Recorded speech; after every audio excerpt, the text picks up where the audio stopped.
Get after for 6 to 8 seconds. Guys, this is what we had to get. This ain't the one we want. You want that ball?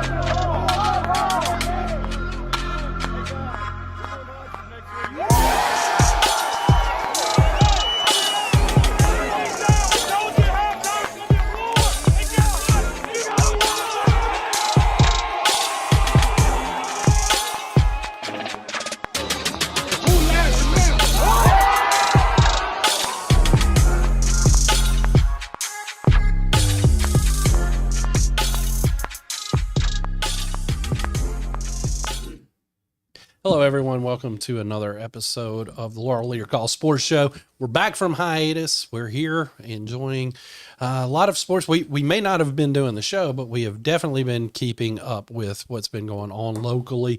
And before we go to Kevin with some breaking news, let me introduce everybody. I'm, of course, your host, Jack Fairchilds, joined alongside Kevan Lindsey and my good friend and yours, Josh Guru Nichols, who is over there for some reason playing the theme to the show. He's because while Jack, we're live. We're live. This I know, is we're new, live. man. We can't edit that out in post, Goo. We can't edit that out in post. That is so unprofessional. Kevin, would you ever do anything that I would unprofessional? never do anything like that. Never. Not Go. being live. Our first time on a live show. It's April Fool's Day, and here you are being a fool. Exactly. I mean, we take this seriously. I mean, everything you look at, we're dressed like professionals. You know, we would never wear something of a team that we don't like just because it's April Fool's. You know, I mean, Kevin's got a whole laundry list of breaking news headlines. Here's Goo over here just playing around with his phone. I swear, man. This is what we get. What do you have to say for yourself, Goo? Plead the fifth. All right, man. I mean, he has covered court a time or two, so he knows the rules. Kevin, of course, you've got some breaking news, a couple of different breaking news stories I'm told. Kind of let us know what you're hearing out there, Kevin. Well, according to my sources, huge news out of Soso, out of West Jones. Have not been able to speak to him yet. Mm-hmm. But my sources are pretty spot on.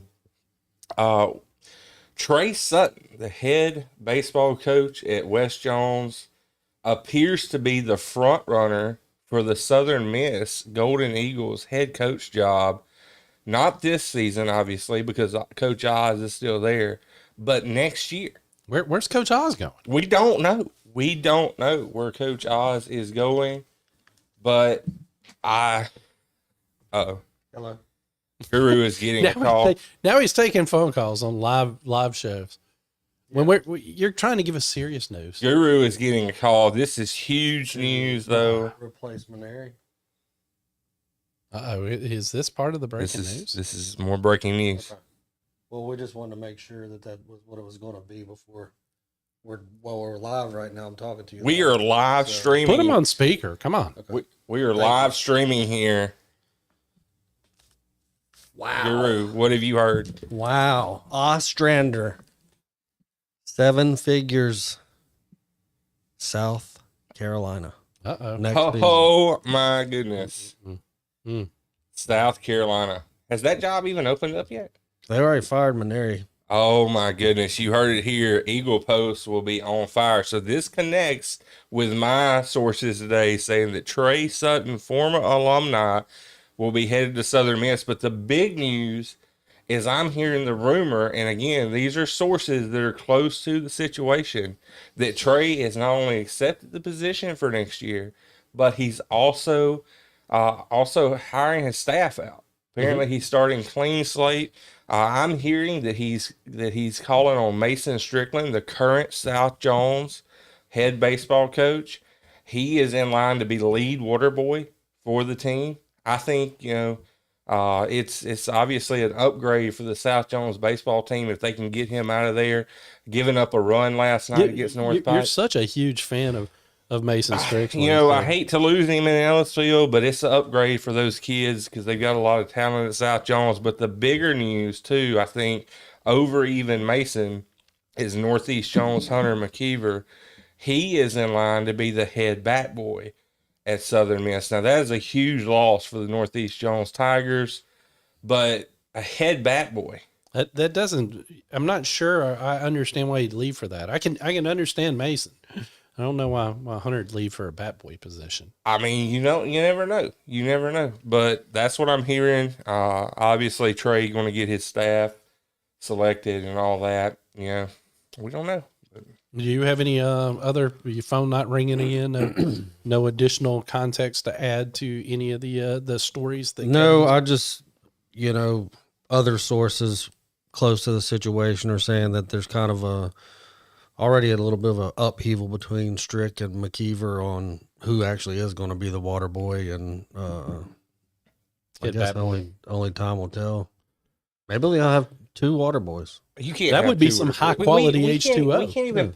We can't even pay assistants well at the NCAA level at baseball. We can't even offer like full rides for everybody on the team. You can't have 2 water boys. Won't allow.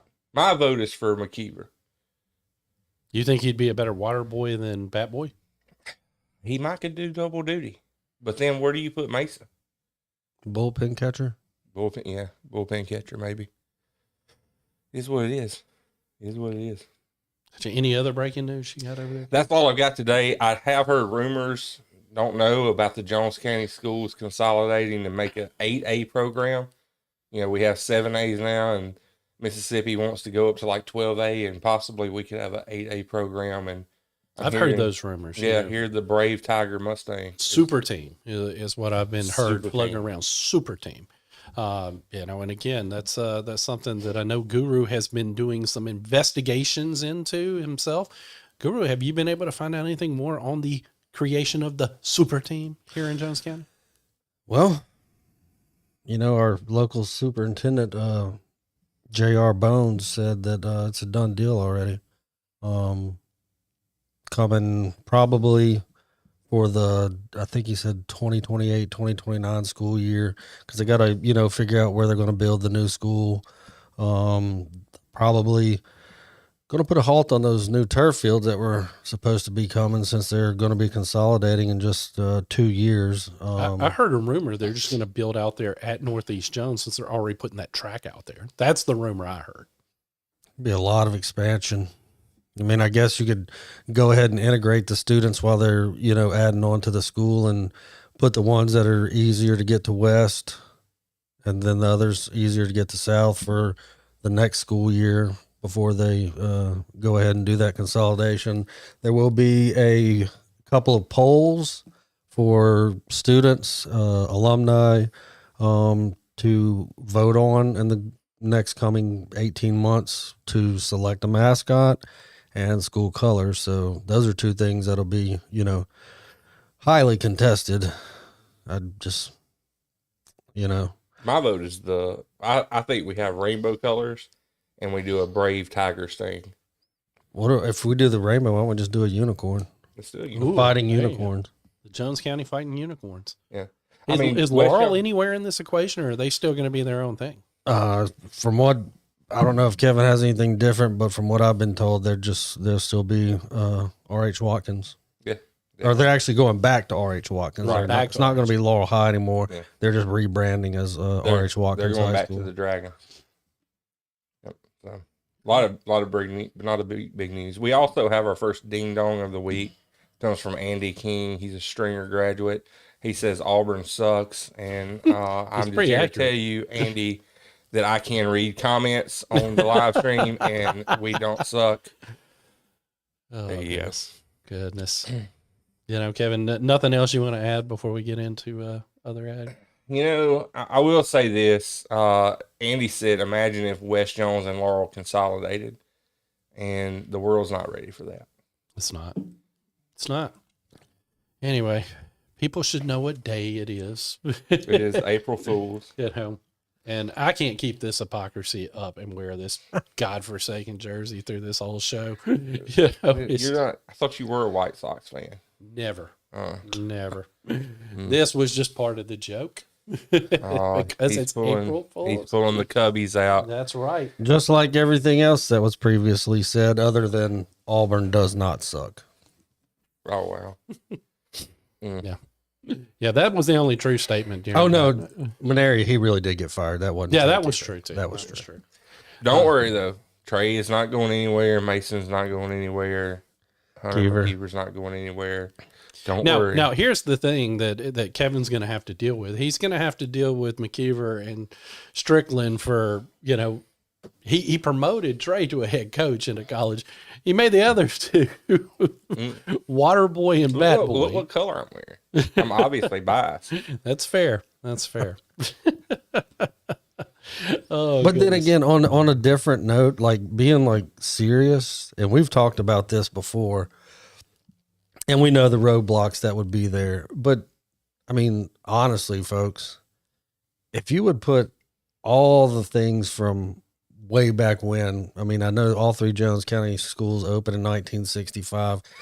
Imagine what could be done in Jones County, not just athletically, but academically, with show choir, with the band. Oh my God, think about the band we could have if you did consolidate West Jones, South Jones, and Northeast Jones. I mean, we would be one of the top programs in every sport and every activity in the state.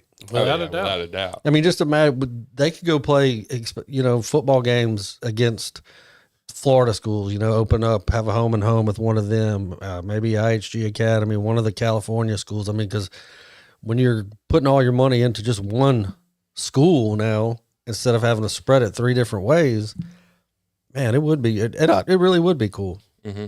It'd be a lot of fun. There'd be a lot of tradition that would have to go to the wayside once you merge.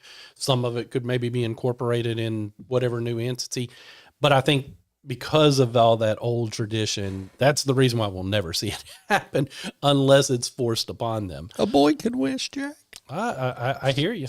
I hear you. Hey, if Bassville can merge, anybody can merge. Let's get into some of our actual topics. Now we're done being silly. Jokes are over. White Sox No jerseys more gone. joking, people. Go Cubs, go. Most of it. Let's We get had into. 50 people in the stream when that breaking news happened. That's crazy. I wonder how many of them fell for it. Most of them probably should have known that Kevin was not being truthful. Did y'all like J.R. Bones? I did. I caught it. Thought that was great. Let's get into it. We'll start with local softball. We want to talk about where they're at as we close out the season here. We'll start with West Jones, who is 13-11-1, 4-1 in Region 3 6A. They are in second place there in the region. They lost. I think they just took a loss the other night, or am I wrong on that, Kevin? No, that was the other night. Their remaining games, they've got 2 at Hattiesburg, who just beat them 14-0. Home and away against George County, Sacred Heart, and 2 at Jim Hill. So I think West Jones is really in a great spot to secure a playoff spot. It really depends on what they're going to do in the second game against Hattiesburg if they can secure that number 2. It's impressive what they've done after last season. The fact that here we are looking at them with a shot at they still have a shot to win the region. Mm-hmm. Let's not kid ourselves. They have a shot at winning the region. Yeah. I just think George County might be a little too tough for them. But they have the shot. They've had a much better year this year. Kevin, we'll start with you. Tell me when you look at those games they have remaining, what sticks out to you and where do you think they'll finish? I think starting with where they'll finish, I'll go ahead and get this out of the way. I think they end up third. I do think Hattiesburg probably takes that series on them, right? Then they have George County. I think George County is the favorite in that region. Then I think they obviously beat Jim Hill. I think they beat Sacred Heart, honestly. That'll put them, I think, third in the region, if I'm not mistaken, if you lose both to Hattiesburg. Yeah, Hattiesburg and George County. Yeah. It would be great, if they could slip up and get in that second place spot and host the playoff series. But I think third is where they'll finish. When you look at their overall record, they're potentially going to triple their win total. That's a feat in itself, right? I think the mentality has changed. They want to win. This is a situation where they're playing well together. All of those things. I think when you look back at this season, and if you were to grade it, I think that you would definitely probably put them in that B range. You would give them a passing grade. And I think that the most important thing is the future's bright. They got a lot of young talent. You know, whenever I went out there for a little bit and done my recap on them, it was 8th graders, 7th graders, 9th graders, 10th graders. It was young kids. They only had 2 seniors on the team. So all of these kids are getting valuable experience. Lane Jordan's got the train going on the tracks, right? Good. Yeah, I mean it comes down to tomorrow night's game at Hattiesburg. George County is the class of the region. They're 6-0. They beat Hattiesburg 14-0 and 15-2 this year. So second place is definitely on the line in that game. But you know, even if they end up tied, they're going to have to find a way to score 15 runs more than Hattiesburg. I was looking at the box score. I don't know if Hattiesburg had a really good pitcher Tuesday night, but West only managed to get 2 hits. So kind of like Kevin said, they probably lose that, drop the 2 to George County, take 2 from Jim Hill, and finish 3rd in the region, which, I mean, depending with the way it matches up with the number 2 from the other region, I mean, you never know once it gets to playoff time. But all in all, you know, what is that? If they go 13 and give them the 2 against Jim Hill, that's 15. Maybe the one over Sacred Heart. So 16 wins after 5 last year. Yeah. I mean, I would have to one up Kevin and say it's a B plus, borderline A, if you look at it going from what they did last year compared to what they could finish off doing this year. Absolutely. I mean, the improvement is really impressive. And I agree with you guys, because if they had lost to Hattiesburg in a closer game, then maybe I'd say, okay, and maybe it was a fluke. Maybe just, you know, softball's like baseball. Sometimes everything just goes wrong. Maybe that's what happened that night. Maybe they will come back and beat Hattiesburg next time. But 14-0's the reason why we would probably go against that. Just checked one more thing. 7 errors made. Yeah. So there's your thing. Yeah. Like you said. Fix those errors, and who knows what the game becomes. George County, of course, being the favorite. Again, you hope that they could win those. But again, if they don't, anything that happens, a 3rd seed after last season being what it was, is a huge victory. I mean, 15, 16 wins after 5 wins. I mean, that hats off to those girls. And to Guru's point, get in the playoffs, anything can happen. Now we'll go to South Jones, who's sitting at 12-7-1, 4-2 in Region 3-5A. That is good for 3rd place at the moment. The remaining games are against Old Brook, at North Pike, 2 at home against Natchez, and then they round out the season at George County. Obviously, the region games are the ones we're more focused on here. So, Kevin, kind of tell me what you think, how South is going to round out this season. Yeah, this was a tough region anyway. We knew that coming into the season. I told y'all this at the start of the year. I think it's still holding true. It's the playoffs for them. You know, despite whatever record they come out, you want to see what they do in the postseason. This is a talented team. I feel like they're probably going to take the one against Old Brook. Probably, obviously, going to take 2 at home against Natchez. Who knows with George County? You know, well, the George County doesn't matter anyway. Yeah, it doesn't matter. You're really probably hoping they get in that 2 seed, because you want to be able to host a playoff series. I think that being a 3 seed is cool, but there's a difference in West Jones being a 3 seed and South Jones being a 3 seed, right? Yeah. Probably a little bit more disappointing if you're a South Jones fan being a 3 seed, if you are a West Jones fan being a 3 seed. So, yeah, I think they're, I don't know. I don't want to say they're disappointing in expectations, but, you know, I think, like I said, it comes down to what do you do in the postseason. That's what matters. Well, I mean, to go a step further, there are only 2 losses in region player against Summerall, who's undefeated, and I mean that's a really strong program. I was there the other night when they beat North Pike, so they have a leg up on North Pike, even though they currently sit 3rd. North Pike has played one more game than them in district play, and they're at 5-2. So they beat Brookhaven, Old Brook 14-4 earlier. So I would not be surprised if they beat Old Brook for a second time, North Pike again, and then sweep Natchez in the doubleheader to secure second place in that region. The only one that makes me nervous is North Pike, because it took them a while the other night to get going. They trailed 1-0 for about 3 innings before they started putting some hits together. And anytime you go down the Summit, it doesn't matter what sport you're playing in. You never know what kind of calls you're going to get for or against you down there. But, it's right there for the taking. If they can get those 4 wins, finish second in the region, there we go for playoffs. First round at home, and then just go from there.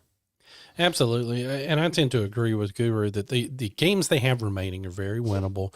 North Pike being probably the toughest of the games remaining or at least the region games. I mean, George County obviously is probably their toughest game, but it will not impact where they finish in the region. I think that they should finish second. And I remember doing the preview on them. This team's whole goal this year was to get out of the first round. That becomes, and I'm not going to say easy, but it becomes a lot easier for them to achieve that goal if they secure that second seed and they're playing at home.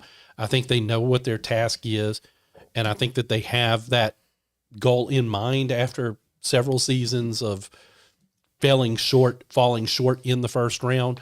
So we'll see what comes of it. I mean, again, North Pike's going to be the question mark, but I think that they can win out their region games and secure that number 2 seed. Now we'll go to Northeast Jones, who's sitting at 19-5, but just 3-3 in Region 4 5A. The remaining games are at East Central and a home and away against Stone and at Wayne County. Now, Kevin, I know that this is a team. We'll go to Guru first because you did the preview on this one, right? Yeah. So we'll go with you first because I know there was a lot of high expectations for this team, but this is an extremely tough region that they are in, correct? Oh, yeah. Looking at the standings, East Central 7-0, Purvis 4-3, Northeast 3-3, Van Cleve 3-4, Stone 2-5, and then you got Wayne County bringing up the rear at 1-5. That would lead you to looking at a win over Wayne, hopefully 2 over Stone. So that gets you to 6-3, and most likely going to lose to East Central in the second match or rematch to get them 6-4. So that just depends what Purvis does. But if it plays out the way it's going and the way we're talking, if South Jones goes 2 in their region, Northeast Jones goes 3 in their region, guess what we have for the first round of the playoffs? Northeast Jones at South Jones. How much fun would that be? It just seems to be the way it has been this sports season is for Northeast Jones and South to end up facing off in the playoffs. I'm here for it. I'm here for it. I am too. That may make things even harder if South, even if they have the home game, Northeast may still be a tough out for them to achieve. I'm not saying it's impossible. That does make it a little bit harder. If they but at least it guarantees us one team in the second round. It does. It does. Spoiler alert, that's softball and baseball. Yeah. There's a possibility. Yep. Yeah. For both. And I'm looking at this, looking at their remaining schedule too. I agree that I think that these are winnable games. Yeah, Kevin, what's your thoughts? Do you think they win out? Do you think they're going to finish third? Do you think there's a shot they can steal that 2 seed? There's a shot. I went and watched them against Purvis, and obviously I know she's been who we talked about probably the most all year, Caroline Meyer. I mean, she had a phenomenal performance on the mound against Purvis. Last time I was out there in the jungle. They're a team that they can go out and beat anybody any day, I think, if they're playing right. I talking to head coach Nancy Brazier, she said that for them to win and for them to be effective, they have to have no errors in the game. And that's what they had against Purvis. They didn't have any errors. They hit the ball well. The one thing that I noticed with Northeast Jones, and she pointed out, was their speed. They are so fast. And when you're fast, you put a lot of pressure on those defensive players to hurry up and make a play. And that's what they did to Purvis is they didn't hit anything special, right? It wasn't just all over the wall or anything like that. But they were so fast coming out of the batter's box and getting the bases that they were forcing Purvis to kind of speed things up and forced errors. And that's what I saw with Northeast Jones. So they're capable of winning out here, honestly, and getting up to that 2 seed. And I mean, if it's a 2 seed Northeast Jones and a 3 seed South Jones, that's gonna be a heck of a series. Or a 2 seed South. Either or. And just one more thing, looking at Northeast Jones and the region, they're right behind Purvis right now by a game. They split the season series, so if they were to both finish with the same record, NEJ would win the tiebreaker because they outscored Purvis 10-9 in their 2 meetings. Well, let's before we move on to baseball, we do want to confirm that Laurel does in fact have a softball team. So we do know they have one. Their record is question mark on what's accurate and what's not. So we'll just confirm that played, what's not been played, who plays. Yeah. We'll just confirm they have a team, and the less said, the better. We'll move on. Let's get into local baseball season. Same deal. We're getting close to the end of the season. Playoffs right around the corner. We're going to keep the same thing. We're if you're wondering why we started with certain teams when we were talking, we're going based on record. So that's how we're doing it. So there's no favoritism being shown. So we're going to start with Northeast Jones, who right now is currently 1 game below 500 at 8-9. But considering where they were just a couple of weeks ago, this team got red hot. But they're just 4-3, and that's good for 3rd place in Region 4-5A. They have games left at home and on the road against Purvis, 2 at home and 1 away against Stone, 2 at Van Cleve and 1 at home. So their schedule's brutal down the stretch. I mean, Purvis got them the other night, so again, that's going to be tough. Not saying they can't win it. Stone, they should be able to win those. But then Van Cleve is just always a power. I mean, just a couple of years ago, they knocked South out en route to a state championship in 5A. So we know Van Cleve pretty well. We know that that's a solid program year in, year out. And that's one of the teams in their way. Purvis, the same deal, and they're right there in their way. So, man, this is going to be pretty tough for Northeast Jones down the stretch. I mean, if their region record was a little bit better, I might hold confidence at maybe being able to move up out of the 3rd seed. But Goo, you did the preview on them. What's your take here? I'm with you with what that last comment was. It's going to be hard sledding to get out of that 3rd spot. Might even be hard sledding to stay in the top 4. Stone is actually 2nd in the region at 4-3. Really? And then Van Cleve is actually 4th currently at 3-4. And you got Purvis sitting at top at 6-1. So, any of these, how many is that remaining? 3, 6, 7 games left? Yeah. Good God. The only team out of all 6 of our baseball and softball teams that are playing 15 region games, everybody else playing 10. Yeah. So all that is going to play a factor. I think at this point, like you said, they struggled a little bit for a while, but then got things going. But then, man, that result, what was that final Tuesday? 9-4. Yeah, they had a 4-0 lead, and then it just went sideways on them, and Purvis poured it on in the late innings. But that's got to give you some hope that you had a 4-0 lead going into the 4th inning. So it's going to be it's going to be tough here down the stretch for Northeast. I think they're going to have to pick up a couple of wins. I mean, currently 4-3, and you're going to play 15 total region games. So you need at least 4 more wins, I would think, out of those final 8. You split those, you get to 8 and 7, and you probably should be comfortable enough as a 4 seed. What's your takeaway on Northeast. I mean, what do you think's going to be the way they close this out? It's gonna be brutal, man. You know, I went. Was it last week that I went and was it Northeast Jones, and they look solid. I'll be honest with you, they look The talent, they've got talent. yeah. Just talking to Coach McKeever, I think it's a situation of closing games out. Yeah, inconsistent. Yeah. And whenever I was at South last night, I was keeping up with them on Game Changer, and they have a 4-0 lead against Purvis, and then it just falls apart. And he says, little, Coach Hunter McKeever says, little things, then it just snowballs into big things. And Future water boy, as you said before. yeah. No, I think that, man, if you want to say, well, they'll figure it out, but man, we're closing in on the end of the year. We're closing in on the end of the year, and you're in district play, and there's backs against the wall. It is, to me, whenever I look at this schedule, it is backs against the wall. You really can't afford to slip up anywhere. Yeah. Purvis is Purvis.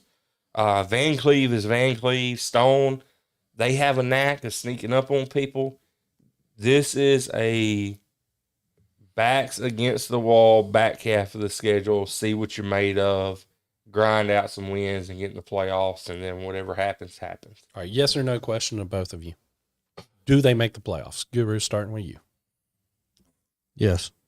Kevin. Yes. I think they get in, but I think they're going to be a 4 seed. So, Agreed.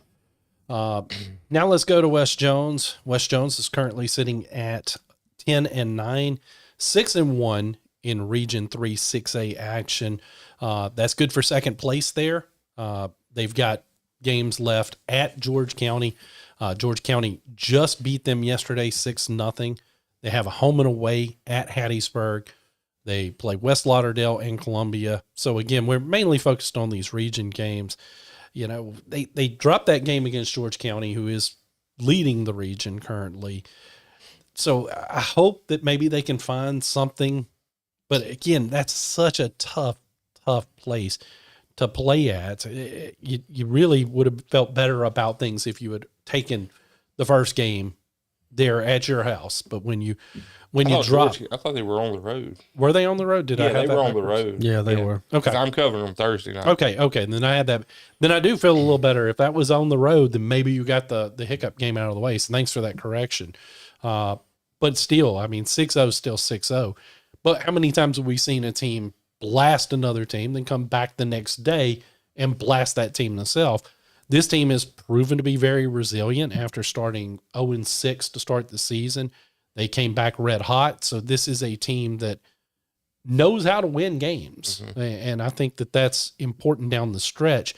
Kevin, you did the preseason preview on this team. So kind of tell me what your thoughts are looking at this remaining schedule. Yeah, I was trying to check out Game Changer and see who pitched for West Jones last night, but they haven't updated it. I'm assuming Tolbert was the starter. And if they got 6 runs put on them, like I said, I don't know if Tolbert gave up those runs or not. That's kind of concerning to me about what they can do Thursday night. This is another one backs against the wall situation. This one's for district, right? Yeah. I think this series will decide district. So you got to go out there and you got to put up some runs and shut George County down. They can do it. I believe in Coach Sutton and those boys out there in So. If not, you're settled into second place in the region. You're going to beat Hattiesburg, I feel like, home and away. To settle in at the second place spot in the region. West Lauderdale and Columbia is really not going to matter in the grand scheme of things. You just probably want to get some momentum headed into the postseason. Kevin, it was not Tolbert. It was Locklear was the starter. Okay. So, all right. So maybe Tolbert's your guy Thursday night, which gives you a chance. Yeah. 6. It's that 6-0 deficit though. Sticks in your head a little bit. Mm-hmm. That's what kind of sucks. Is you gotta get some runs now at this point. You gotta beat them 7-0, right? I think so. Yeah, I think so. Yeah, that's gonna be tough, but who knows? But at least At least it's at home, and I think, Kevin, before I go to Guru, you at least think that they're going to secure the 2 seed. Yeah, I think they'll get the 2 seed. Guru, what's your takeaway looking at this down the stretch? Yeah, with George County already taking 2 from Hattiesburg, you look at they got West and then 2 games against Terry. Like Kevin said, West would have to win by 7 runs, then beat Hattiesburg twice in order to get that 1 seed.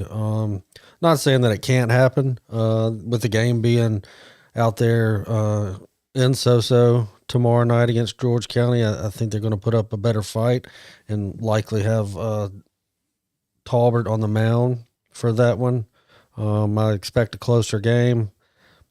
If they win, they win. If they don't, they don't. But I think the key is you go get those 2 wins against Hattiesburg, lock up the 2 seed, and then just you got the West Lauderdale Columbia games, which kind of like just a little Tune up.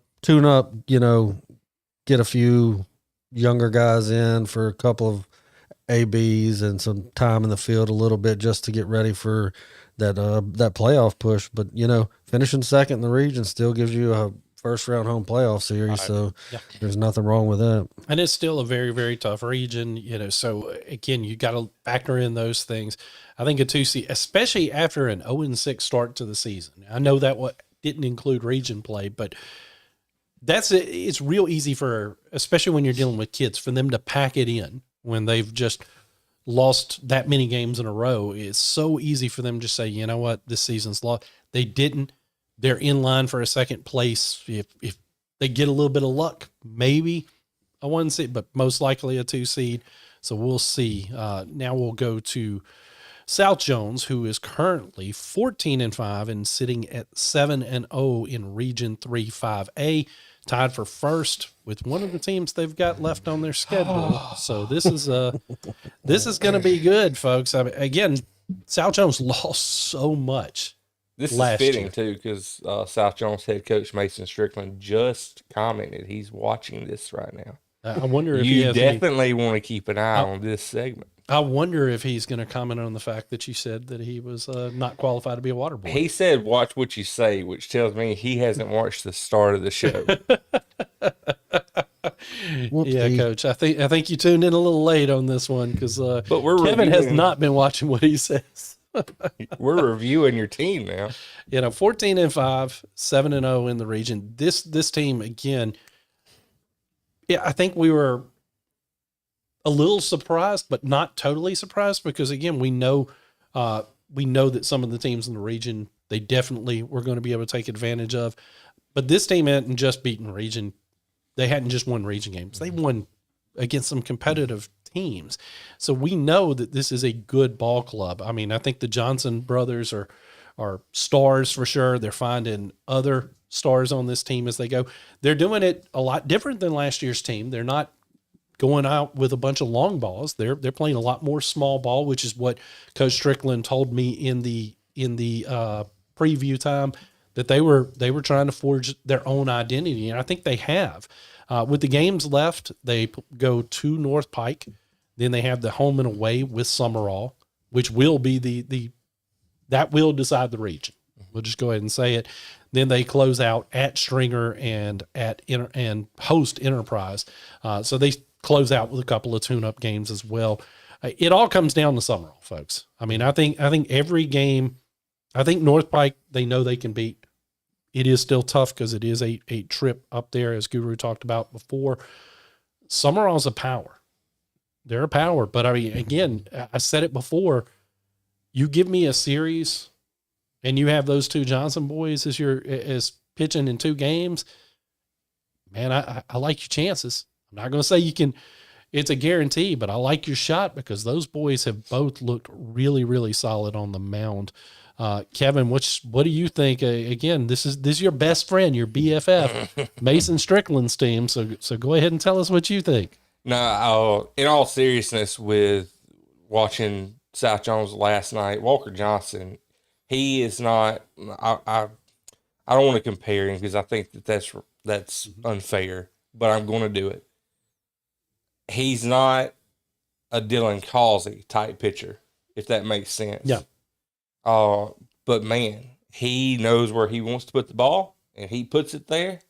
And I think the one thing that I saw that I was most impressed with last night, I'm pretty sure that North Pike got the bases loaded with 1 out early on. I think it was the second inning.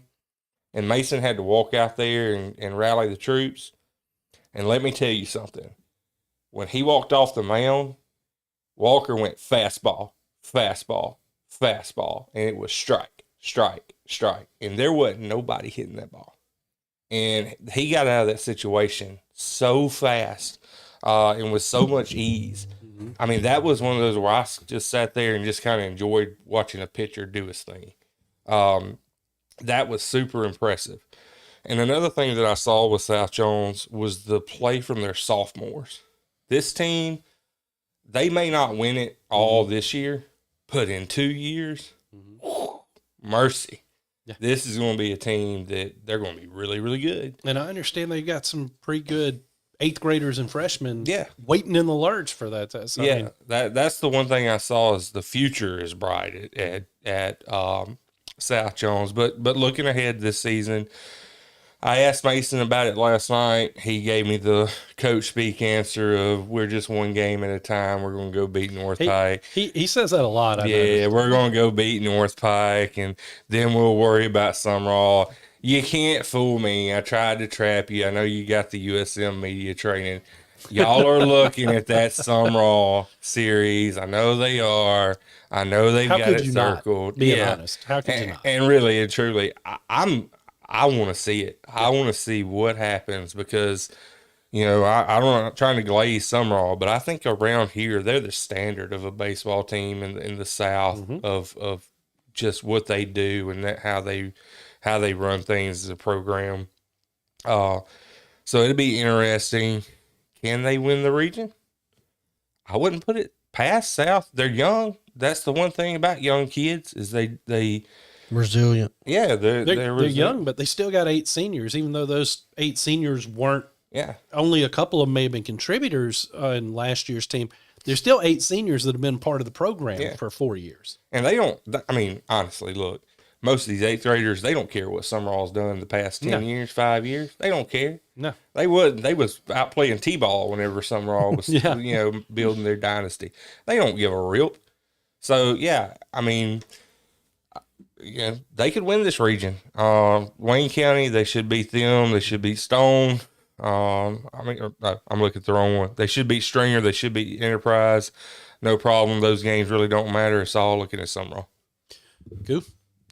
Well, since you're watching Coach Strick, remind your boys when you go on the road to North Pike, do not take anything for granted. Amen. Just look back at the football season, and I know you know what I'm talking about.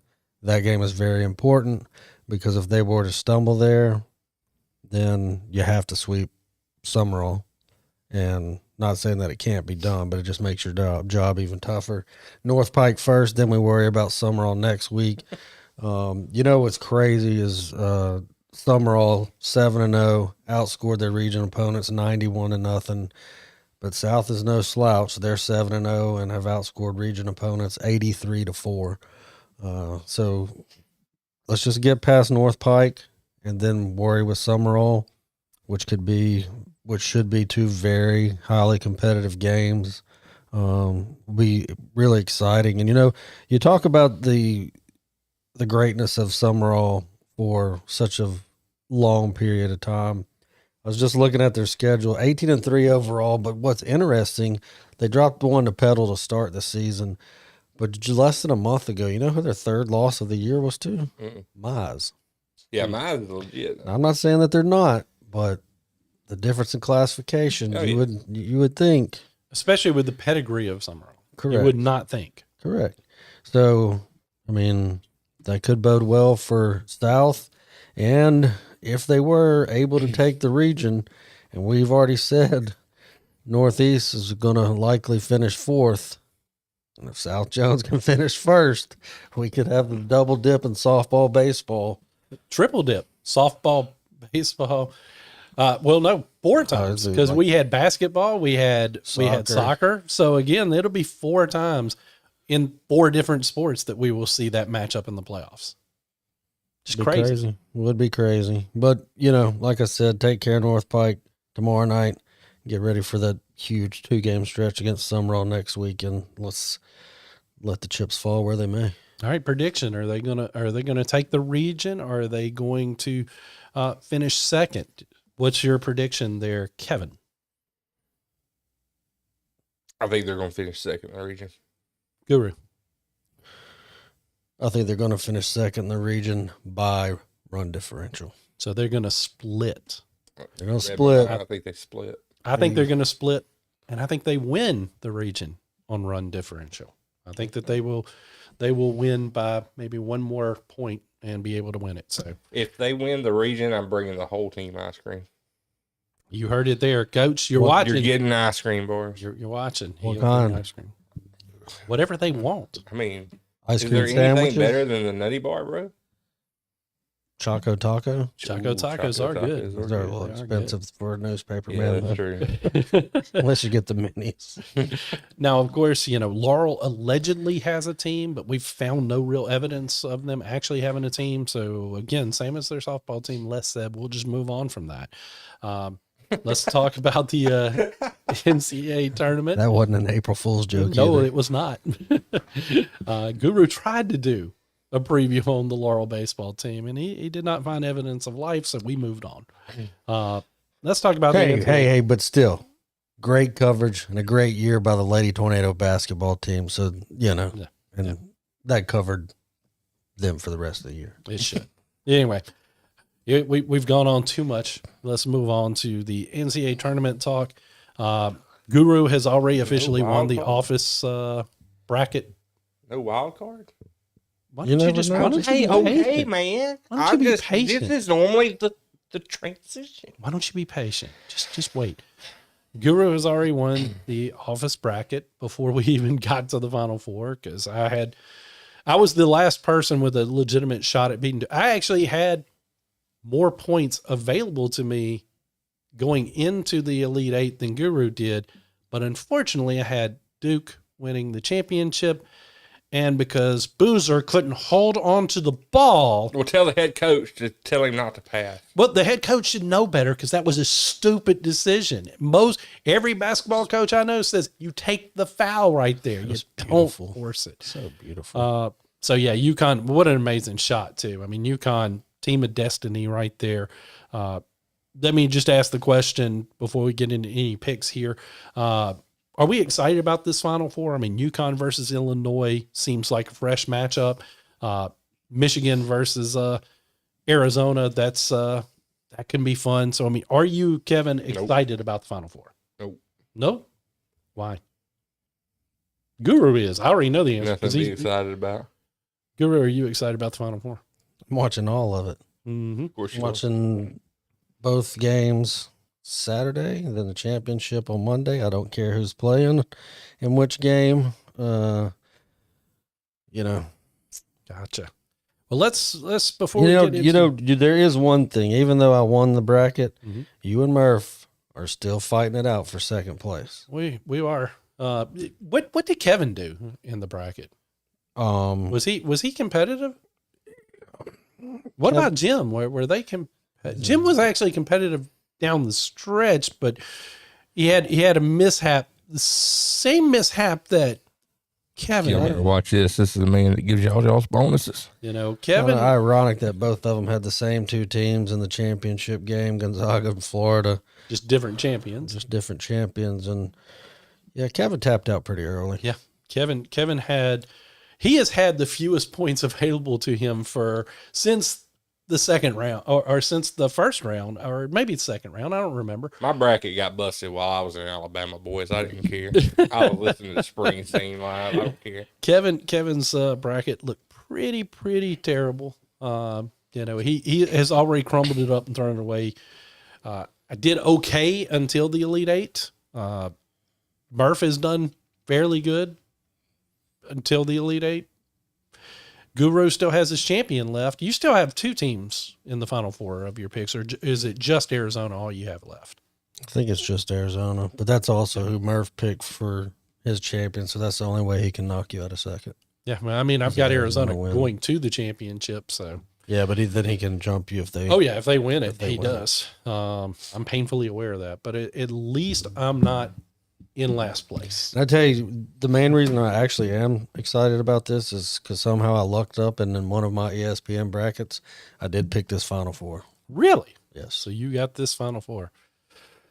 Goodness. Well, before we get to our picks, Little Miss Impatient over here, who also is last place in the office bracket. We do want to next time, Guru, let's have a Duns hat cap form or something. We got to come up with a punishment for finishing last. We got to come up with something for that. So that comes out in the paper next week. Oh, that does. But I do want to go to a wild card because, again, now this isn't after Duke beat St. John's in the tournament. Coach Pitino, and again, I don't have the quote pulled up in front of me, so this is going to be kind of paraphrasing. He didn't complain about the outcome of the game. He didn't complain about the officials, but he did complain about one of the ways that the tournament is structured. When the team that loses, they have to go after the winning team for press interviews, which means they have to sit there in their locker room while they're celebrating on the field and getting on the court and getting interviewed on the court. Then they have to sit there while they're celebrating in the locker room because, they're not just going to finish celebrating on the court. They're going to go in the locker room, have a little bit of celebration. Then they got to sit there in the locker room and wait while they're giving their press conference. And then they're finally come out after that. Pitino made this smart, in my personal opinion, suggestion. Let's go ahead. Let the winning team enjoy their spoils. They won. They should be allowed to celebrate. But while they're doing that, let's just go ahead and let the losing team go ahead, have their post-game interviews, let them get out of there because they've already had their heart broken. They've already gone through this loss. And again, the NCAA tournament, a loss in that is unlike probably any other sport because, it is one and done for sure. And you were able to be one of 68 teams that had a shot, and the further you advance, the more heartbreak it is when you lose. So I tend to agree with this. I think that this makes sense. Of course, it'll never happen because the NCAA is an incompetent, ignorant organization, hence why this even has to be pointed out to them in the first place. But Kevin, do you kind of agree with Coach Pitino that it really makes more sense why the other team is celebrating to just go ahead and let the losing team get their press conference, their media obligations out of the way? I don't know, man. I get what he's saying, but at the same time, when you're also working media, you're trying to get content with the winning team. You're trying to get all the stuff on court. Then you have certain beat writers who are probably allowed into the locker room, so you're trying to get content there. You're doing all of that. You're probably posting recaps and instant live reaction and stuff like that. So then you got that process where I guess you got all your media guys getting their stuff together. And then you have, obviously, like you said, the press conference with the winning team. Maybe you swap that. I don't know. That's what I think he was suggesting. You just swap when the winning team goes. Yeah, you just swap that out and whatever. I just think Pitino just sour grapes. He just wants something to complain about. Kevin is he's one of the record of having no sympathy for the losing. I don't. He's one of the goats.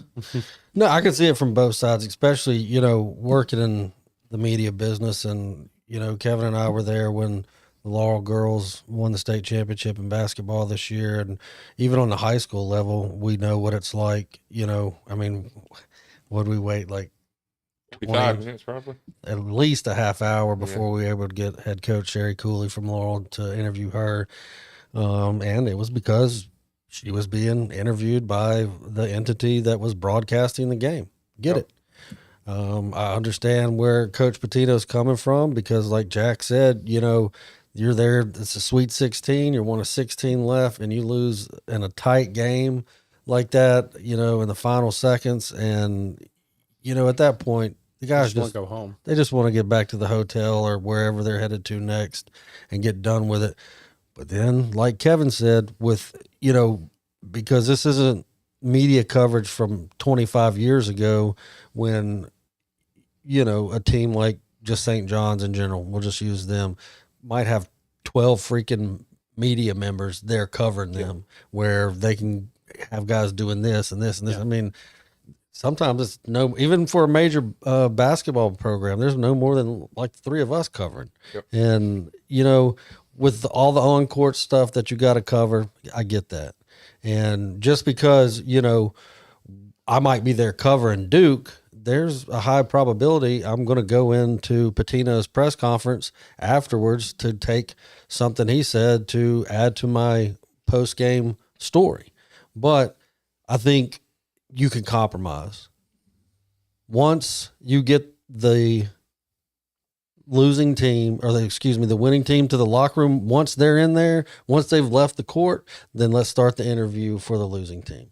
Yeah. Maybe it elongates the thing, 15 minutes or so, but it cuts down that extra 15 to 30 minutes that they're having to wait through. So, but then again, we just go back to what Jack said. The NCAA is a bunch of artards, and it really doesn't matter because it won't change. No, it won't.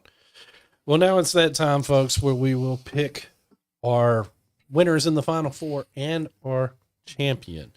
And we're going to start with UConn versus Illinois. Again, this is not a matchup that outside of one bracket out of 12 that Guru filled out that he had. So most people did not see this as a matchup that was going to happen. These are 2 teams that are going to be a lot of fun to watch when they match up.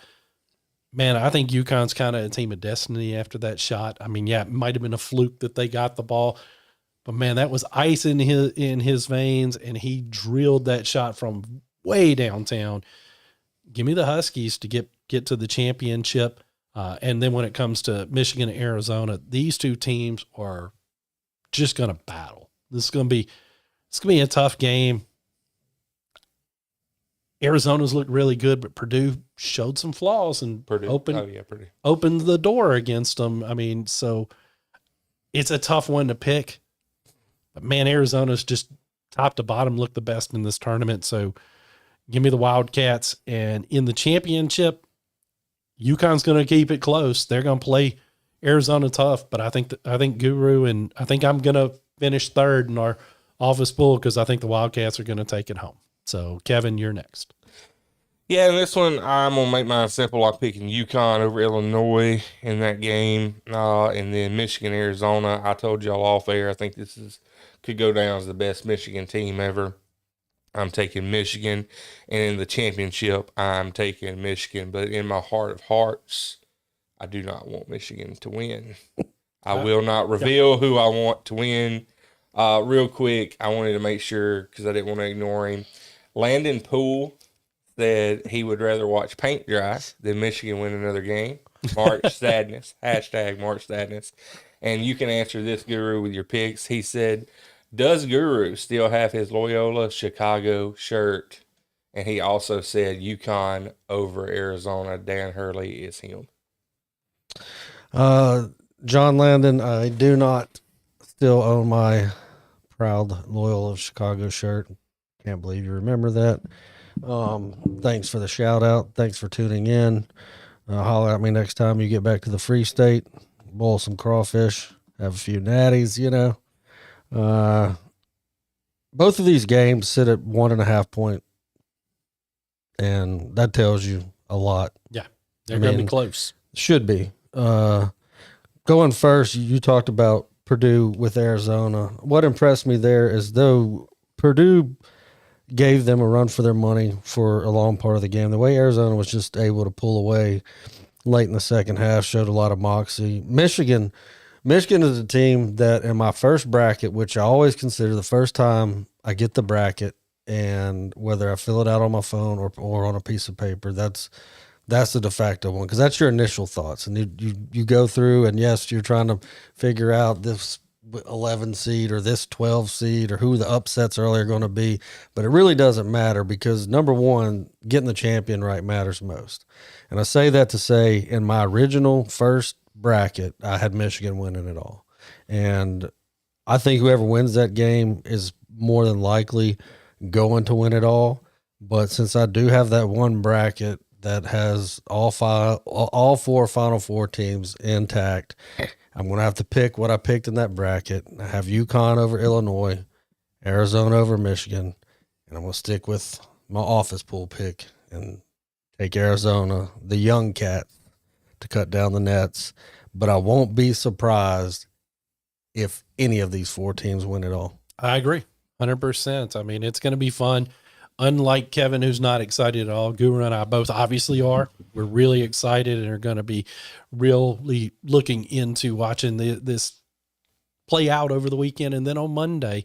So, guys, again, this has been the Laurel Leader Call Sports Show. We want to thank y'all so much for watching. It's our first live show, so hopefully we had you guys there. I'm Jack Fairchilds, and for Kevin Lindsey and Josh Guru